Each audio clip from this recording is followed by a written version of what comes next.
We gamers love to harp on about how important some games are, but most of the time we don't realize it until after the fact. For instance, Halo 2 is important because it popularized regenerating health in first-person shooters. Super Mario Bros. Is important because it allowed gamers to experience arcade-quality gaming in their own homes. Ico showed that romance and relationships can be believable in video games without uttering a single word, and Metroid proved how cool it could be to go left. But most of us didn't see these important breakthroughs as we were living through them. Normally we realize them later and say things like, "Oh, these controls are just like Call of Duty," or "This game totally ripped off Shadow of the Colossus with these giant bosses." I'm telling you right now that Portal 2 is one of those games. It's going to be one of those games that starts something bigger. But just saying that Portal 2 is an important game is sort of vague, so I'll try to break it down into its socio-video game ecological ramifications into 4 digestible chunks. 1, and I know you all love numbers, it's a AAA, top-selling, and highly praised video game where you don't kill a single soul. It's non-violent. 2, it brought and still brings us gamers together. 3, it supported the video game medium as a whole, not just Valve. And 4, it stars a female protagonist who isn't overly sexualized or tossed into a negative gender stereotype. Take a moment and think about the first chunk. It's a non-violent game. The objective of the game isn't to kill anyone or anything. It is to get from point A to point B. At its core, it's a digital maze, but Valve managed to sew in endearing characters and a backstory that is truly noteworthy. You don't seek out to destroy the robots in your way, you simply knock them over, and even then they can be picked back up again and be brought back to life. The ones you burn with the redirected lasers, well, let's just pretend that GLaDOS puts them back together like she does with Peabody and Atlas at the beginning and the end of every test, just for the sake of this argument. But mull that over for a minute. Try to think of another AAA game where the objective isn't to actively kill your enemies. I'm not anti-violence in any way, shape, or form, but if someone told you 10 years ago that gamers would be wetting themselves in anticipation over a non-violent game, you'd think hell was about to freeze over. The same gamers who nerdgasmed at Scorpion's fatality moves are now giggling like schoolgirls every time they hear the words cake or space. We've gone from cheering at the sight of seeing someone's spine being ripped out to laughing hysterically at Black Forest cake. That's kind of awesome. Sure, we all still love to rip faces off and dump full clips of ammo into our enemies, but it's nice to see some diversity arise. It's easy to make a non-violent game. It's easy to spend a lot of money in a video game's development cost. What's not easy is making a non-violent, high-quality video game that is actually fun. Portal 2 did that. Portal 2 brings us together and makes us gamers as a whole a much stronger group. On the surface, Portal 2 has some of the best co-op seen this generation.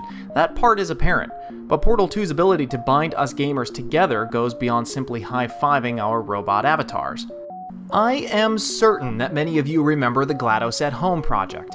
If you don't, or if for some reason you're drunk and you're watching this 5 years in the future from now, allow me to break it down for you. GLaDOS at Home was a marketing project launched by Valve to release Portal 2 early to PC gamers.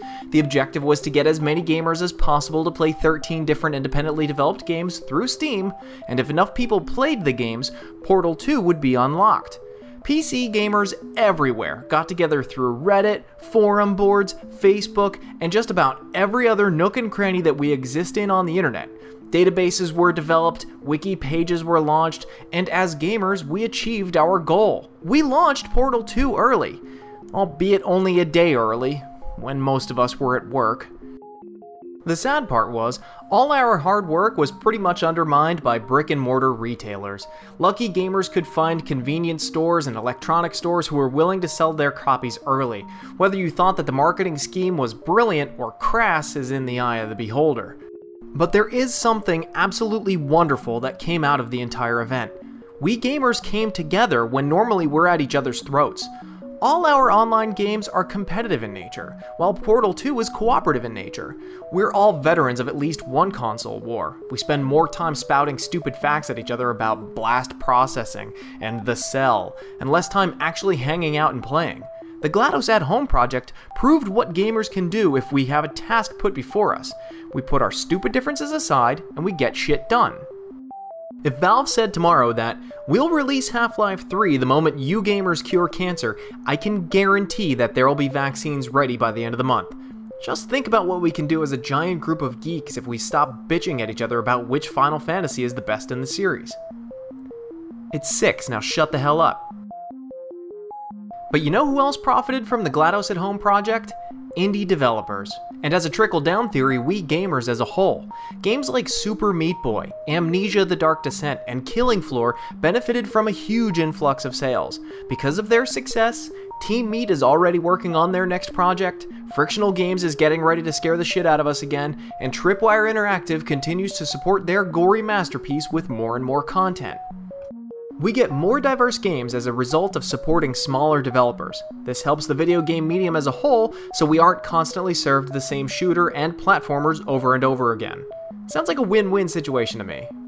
Finally, it's really nice to see a video game where the female characters aren't overly sexualized or tossed into a negative gender stereotype. When you think about it, Chell is the female Gordon Freeman. Freeman isn't a space marine, he doesn't possess superpowers that allow him to slow time and punch through walls. He's a physicist. He's a violent physicist, but still a physicist nevertheless.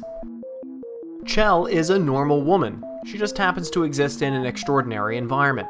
She's not decked out in skimpy leather armor, she doesn't spout sexual innuendo to win the hearts of male gamers, she didn't turn from empowered to submissive after 25 years of bounty hunting, and she's not the damsel in distress that keeps getting caught by the same dinosaur turtle over and over again.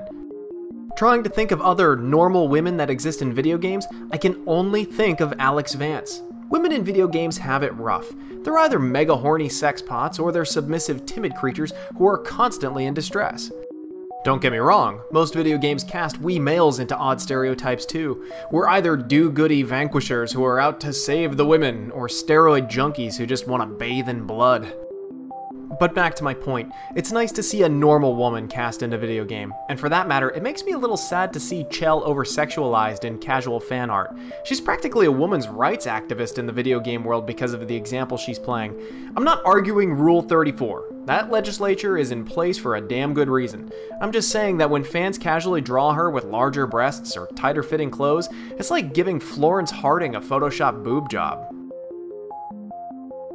But anyway, if you put all of those things together, you have a non-violent video game with a female protagonist that brought all of us gamers together under one banner that is not only a blast to play, but it supported the entire gaming community. That has never been done before, and that's why Portal 2 is so damn important. Now get off my lawn.